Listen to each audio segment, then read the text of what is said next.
What's happening? Thanks for joining me on a Wednesday morning. If you haven't noticed, it's obviously nighttime where I am. I'm recording this on Tuesday night. I'm near Newport, Rhode Island with the wife, a little bit of a vacay, and logistically going live would not have worked out. So we're recording this on Tuesday night. Again, thanks for joining me. I appreciate every single one of you. One more note I will share. No podcast on Friday. Again, logistically, we've got to get out of here on Friday morning, so I won't be going live on Friday morning. Maybe, just maybe, I'll sneak in a podcast, record it on Thursday night, but no guarantees. Again, I also, if you're watching this, I apologize for the lighting. We work with what we've got, right? We work with what we've got. So, again, thank you for joining me on this podcast. I want to talk about Drake Maye. Approaching training camp, really, it feels like it's all about Drake Maye, and that's what happens when we're talking about a number 3 pick in the NFL draft, the future of your franchise, the future QB1, the guy who is going to make this franchise successful over the next 10 to 15 years if he plays at a level that we certainly hope that he plays at. Now, is it a guarantee? Of course, it's not a guarantee. There are no guarantees, as they say. So we have the hope that Drake Maye is going to work out. And we're looking towards the future, and we're hoping that he is who we think that he is. Now, you look at some of these rankings around the NFL, all these quarterbacks, they get ranked, right? They get ranked by ESPN, they get ranked by Bleacher Report and PFF and all of these different websites. And there was one ranking of Drake Maye that surprised me, and I'll tell you why in a couple of minutes, but it came from Pro Football Focus. Now, I want to make sure you understand the context of this. This is fantasy football rankings. But still, if somebody is ranked in the top 5 in fantasy football, that means we expect that player to produce at a very, very high level. If he's ranked in the top 10, top 15, you get the point. If he's ranked towards the bottom of the league, you don't expect that guy to do a whole hell of a lot that year. But this is a PFF fantasy football ranking as far as quarterbacks go. And I'll give you some names. At number 20 is Matthew Stafford. At 21 is Baker Mayfield. 22 is Deshaun Watson. 23, Will Levis. 24, Daniel Jones. 25, J.J. McCarthy. And then at 26, you don't have Jacoby Brissett. Jacoby Brissett is not the first Patriots quarterback ranked by Pro Football Focus. It's actually Drake Maye, who is ranked 26th. Now, they have all these different tiers. Drake Maye is in tier 6 for starting quarterbacks. But there's a couple of things I want to mention here. Drake Maye's at 26. If you're wondering where Jacoby Brissett is ranked 38th on this list. The first thing that jumps out at me is that Pro Football Focus is obviously expecting Drake Maye starting relatively early. You would not have Drake Maye ranked ahead of Jacoby Brissett in these rankings, whether it's fantasy football rankings, reality rankings, whatever. You would not have Drake Maye ranked ahead of Jacoby Brissett unless you thought that Drake Maye was going to play more football games than Brissett was going to play in 2024. So that's the first thing that jumps out at me. This idea that Pro Football Focus is obviously believing Maye is going to be the guy, and he's going to be the guy sooner rather than later. You're not going to be ranked in the top 30 if you're starting in November. If Drake Maye is going to start around Thanksgiving, there's no chance in hell that he would be ranked in the top 30. It doesn't make sense. There's 32 teams, 32 quarterbacks. And if there's going to be a quarterback, even if the quarterback lights the world on fire over 4 or 5 games, that quarterback is still not going to give you the kind of production that a top 25 quarterback, a top 30 quarterback is likely going to give you in this day and age in the NFL with how much teams throw the football. So this is Pro Football Focus telling us that Drake Maye is going to play more games. He's going to start more games than Jacoby Brissett. So if you are a Patriots fan that is hoping for Maye to start in the first month and a half of the season, you love this PFF ranking because they are telling you Drake Maye is likely going to be starting earlier, then Jacoby Brissett will be starting, which is absolutely fantastic news if you want Drake Maye to start early. So that's the first thing that jumps out. The second thing that jumps out at me, what would Drake Maye's ranking be if he actually started week 1? Because Matthew Stafford is going to start week 1. Deshaun Watson is going to start week 1. Baker Mayfield is going to start week 1. So when you look at Drake Maye and you see where he is ranked and you see those other quarterback names just above him, those guys are going to be starting in week 1. Drake Maye, is PFF believing he's going to start week 1? If he's going to start week 1, then obviously he's below those guys. But if Maye is going to start week 6, week 7, and he is just behind Matthew Stafford, Deshaun Watson, and Baker Mayfield, that tells you how Pro Football Focus feels about Maye and what they think he would be able to do, what he's capable of doing from a productivity standpoint. So those are the first two things that jump out at me. The expectation that Maye is going to start more games than Jacoby Brissett, and also the fact that Drake Maye is hovering around Deshaun Watson and Matthew Stafford and Baker Mayfield as a fantasy football quarterback. Even if he starts week 1, he's a couple of slots below some of those names. So if you believe that Drake Maye should be starting early, then you will be happy by this. If you believe that Drake Maye is going to produce right away, Pro Football Focus seems to agree with you because they don't have him down at 32. They don't have him as the worst ranked quarterback in fantasy football, starting wise. So before I go on, don't want to forget to remind you to like this podcast. If you're watching us on YouTube right now, give us that thumbs up. All the thumbs up means the world to us. More likes means more eyeballs. You know the deal. Don't forget to comment as well and subscribe. Trying to get to 3,500 subscriptions. Hopefully by training camp. We got a couple of weeks to get it done. It's going to be difficult, but we slowly march towards that number. So like, comment, subscribe. If you're listening on Spotify, Apple Pods, rate and review. And again, I apologize if the sound, the audio isn't as good as it usually is. I'm trying to give you content while I'm away from home base. So hopefully this is good enough. The third point about Pro Football Focus ranking Drake Maye 26th and having him ahead of Jacoby Brissett.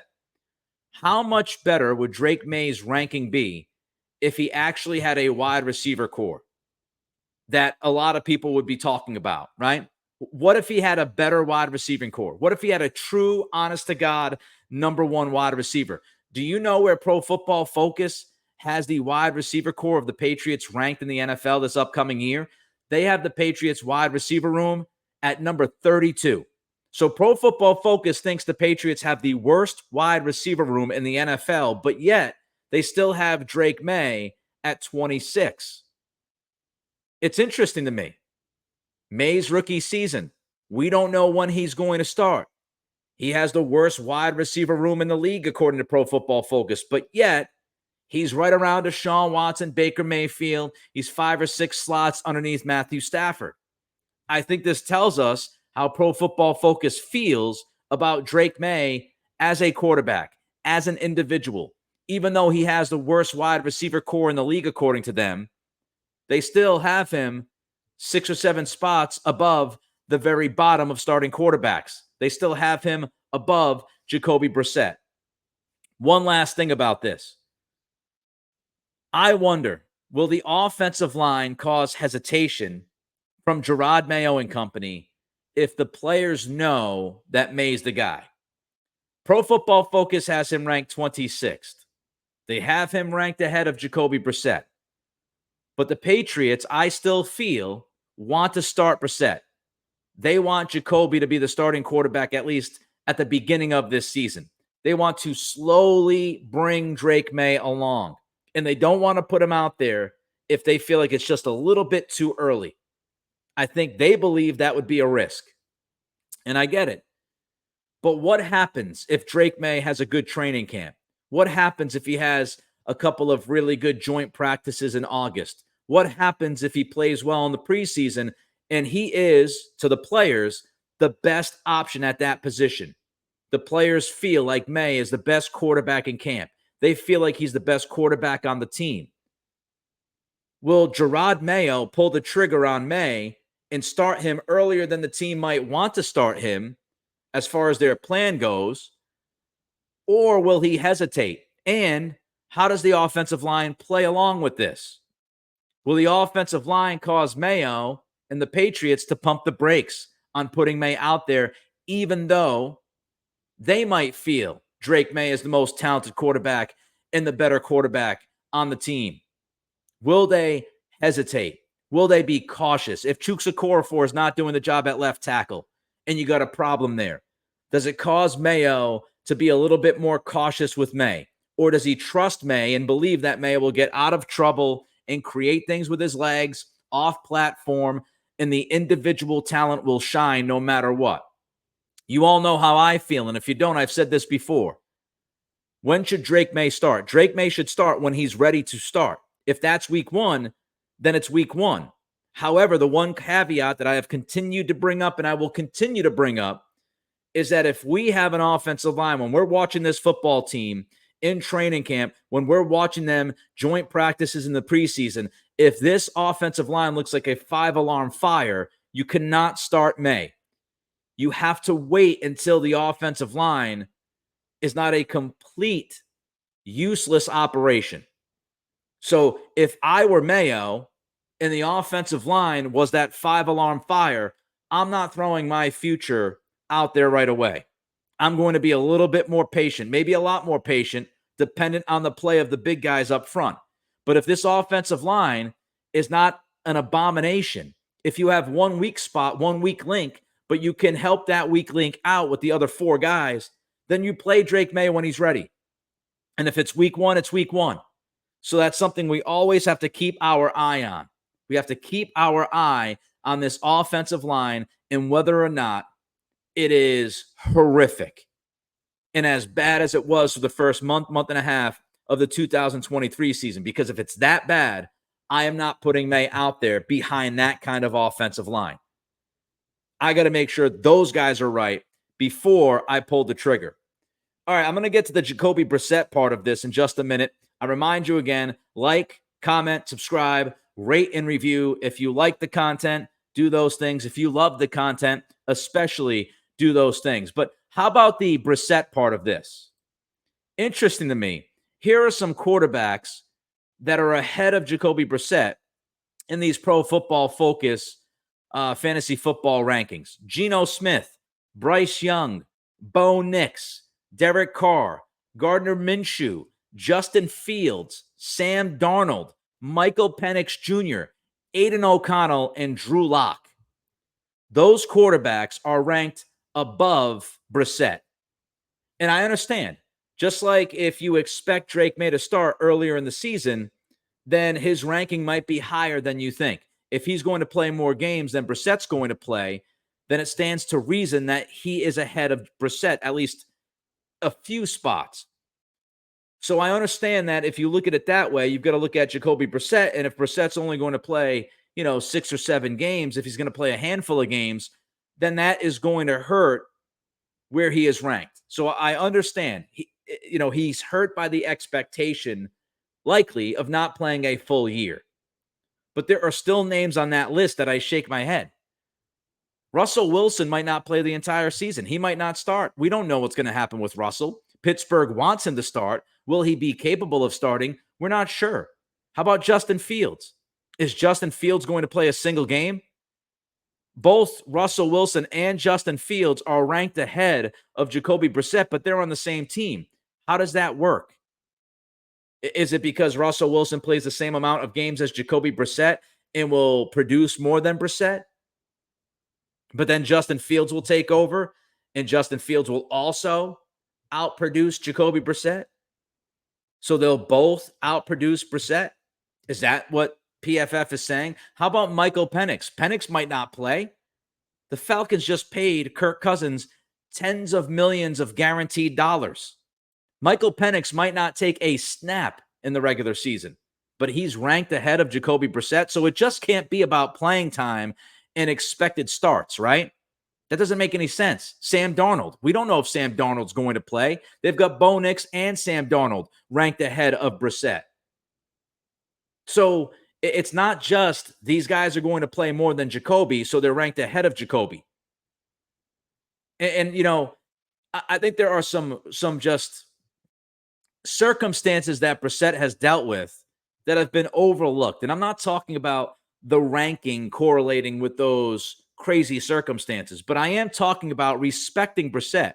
And I think this has become somewhat of a joke. You know, Brissett, oh, he's not good. He's not a good quarterback. He's a lifelong backup quarterback and all of those different things. I think Brissett is better than people think that he is, at least for the majority of football fans. Now, I'm not telling you that Brissett is great. And you hope that Brissett is sitting down sooner rather than later, because that means the future quarterback, the future of this franchise is taking over, which is a good thing. But I see a lot of people disparaging Jacoby Brissett and acting as if he can't hold his own water in the NFL. And I disagree with that. Think about the crazy circumstances that he's had to deal with as a quarterback in the league. He came in as the third quarterback for the Patriots, behind Jimmy G, behind Tom Brady, right? So he's not going to get much of a shot. He gets that one game against Houston, primetime game, plays pretty well given the circumstances. That's it. He's traded later on to Indianapolis, as we know, right? But then he goes to Indy. He has to replace Andrew Luck, and he doesn't puke on himself. Does a decent job given the situation. Luck decides to just get up and retire.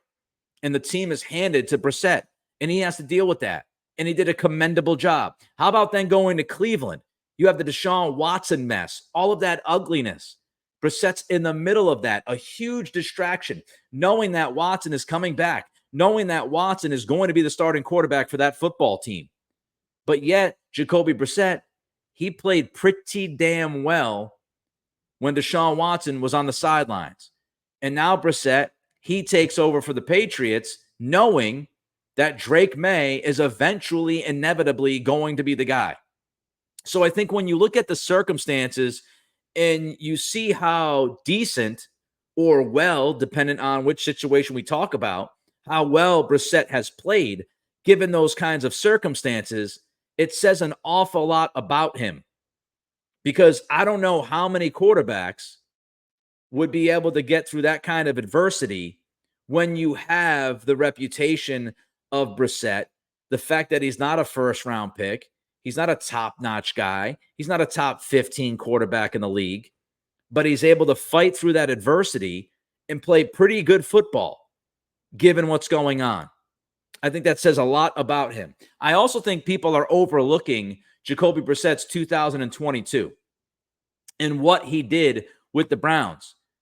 So I'm not going to overlook Jacoby Brissett in 2022. I'm going to tell you what he did. And I think it might surprise some of you how well Brissett played while Watson was away. So here are some stats. This is from Evan Lazar, Patriots.com, a few months back. When Jacoby Brissett was starting for the Browns in 2022, he had the 8th best QBR in the league.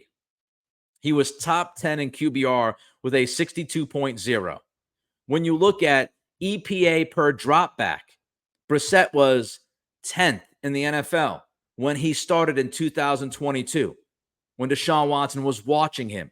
So Jacoby Brissett was 8th in QBR. He was 10th in EPA per dropback. Pro Football Focus had Brissett ranked as the 12th best quarterback while he was starting for the Cleveland Browns. So his PFF grade was 82.6. That was the 12th best in the NFL while he was starting. And as far as points per game, the Browns scored almost 24 points per game, 23.9 points per game with Brissett as their starting quarterback, which was 11th in the NFL. So again, I'm not telling you he's going to be awesome. And we all know that Drake May is the future. And we all know that eventually May is going to play this season. At least I think he's going to play this season. But when you look back at what Brissett did in 2022, it's nothing to scoff at. It's nothing to joke about. He was 8th in QBR. He was 10th in EPA per dropback. He was 12th in Pro Football Focus's grading. And he was 11th when it comes to points per game, starting quarterbacks in their offenses. So this is a quarterback that played good football. When he's been asked to start, he's played good football the majority of the time. It's not someone who goes out there and looks absolutely lost. It's not somebody that goes out there and can't create a play. That's not Jacoby Brissett. He's not completely useless. And I think some people look at him that way. And I think he's going to surprise some people with his production and with his level of play. Again, all relative, relatively speaking. But I don't think Brissett is somebody that we should just trash and say, oh, he's at the bottom of the league. I don't believe that. If Jacoby Brissett was going to be starting for this team all 17 games, he's somewhere in the 20s. He's probably somewhere in the mid-20s as far as a starting quarterback. You could argue he's 22, 23, somewhere in that range. I think that's where his talent is. He's not a very bottom of the league kind of guy. He's not a bottom feeder. And I think it's just become so easy to treat him that way because he's played for a number of different teams. But again, you have to remember the circumstances that he was dealt and where those teams went and what they did and who they drafted and how those things went, right? And in Cleveland, signing Deshaun Watson and giving him that guaranteed money. Washington giving Sam Howell a shot because they wanted to see if they had a future quarterback in Howell. The Andrew Luck thing out of nowhere, which pretty much blindsided everybody. So context matters. The circumstances matter. And I'm not going to sit there and just overlook Brissett's 2022. Let's also not forget that in 2022, obviously Brissett was playing for Alex Van Pelt. And even though Alex Van Pelt wasn't calling the plays, Brissett was still dealing with Van Pelt's offense. Van Pelt installed the offense. He helped with the game plan week to week to week. He worked with guys at practice, hands-on, every single week. And that 2022 season, where in some statistics and analytics, Jacoby Brissett played like a top 10 quarterback in the league while he was starting, that was for Van Pelt's offense. So Brissett, he knows the offense. He's been comfortable with the offense, and he has produced with this offense. The same way that Alex Van Pelt has history with Brissett, understands Brissett's strengths, understands his weaknesses, understands what he can do to get the very most out of this quarterback. So this is a marriage that has worked. This is a marriage that's been productive. So I think there is some Jacoby Brissett disrespect going around when we look at what to expect from this guy. And of course, it's not all on Brissett. If the offensive line is atrocious, Brissett's not going to play that well. We know that. If Jalen Polk doesn't start well, Javon Baker's lost, Juju looks broken, KJ Osborne's dropping passes, Kendrick Bourne starts on the PUP, then of course, that is going to impact Brissett's play and his productivity. But if you put Brissett on a team when the wide receivers are okay, the offensive line protects most of the time, and you have run game, Jacoby Brissett will be good. And he'll be better than many people think. He won't be great, but he'll be good. And he'll be better than the credit that is given to him. But all those things have to work in concert, just like they have to work in concert with Drake Maye when he gets out there. They have to work in concert for Brissett as well. You've got to get your wide receivers playing good football and being productive. You've got to get your offensive line not being a sieve and protecting the quarterback. And Ramondre Stevenson has to have a good season. If those things fall in line, and it's a lot of ifs, it's a lot of questions, but if those things fall in line, Brissett will give you at least average, if not slightly above average play at the quarterback position if we're waiting for Drake Maye. But Pro Football Focus tells us we might not be waiting for Drake Maye very long. If you look at that ranking, they have him ahead of Jacoby Brissett. So maybe, just maybe, Maye is starting week 1 or week 2, or at least in the first month of the season. Don't forget to give us that thumbs up if you're watching on YouTube. Give us that like. Let's beat that algorithm. Like, comment. Comments help as well, but so do subscriptions, and it costs you nothing. It doesn't cost you a penny to like, comment, or subscribe to this podcast. Hopefully, all of you do those three things. You will help us grow this listenership and the viewership in this Patriots exclusive podcast now, Monday, Wednesday, Fridays at 11 a.m. We will quickly become one of the most popular Patriots podcasts if we keep pushing ahead. It's a new era of the pod. Again, it'll depend on what happens the rest of the week. I don't anticipate a podcast coming up on Friday morning. I could be wrong. Something might pop up. You never know. It might pop up later on Friday. Maybe it pops up on Thursday night. We'll see how this vacation goes. We'll see what shape I'm in. We'll check out the logistics here close to Newport. But until the next time I talk to you, don't forget to like, comment, subscribe, rate, and review. Spotify, Apple Pods, rate and review.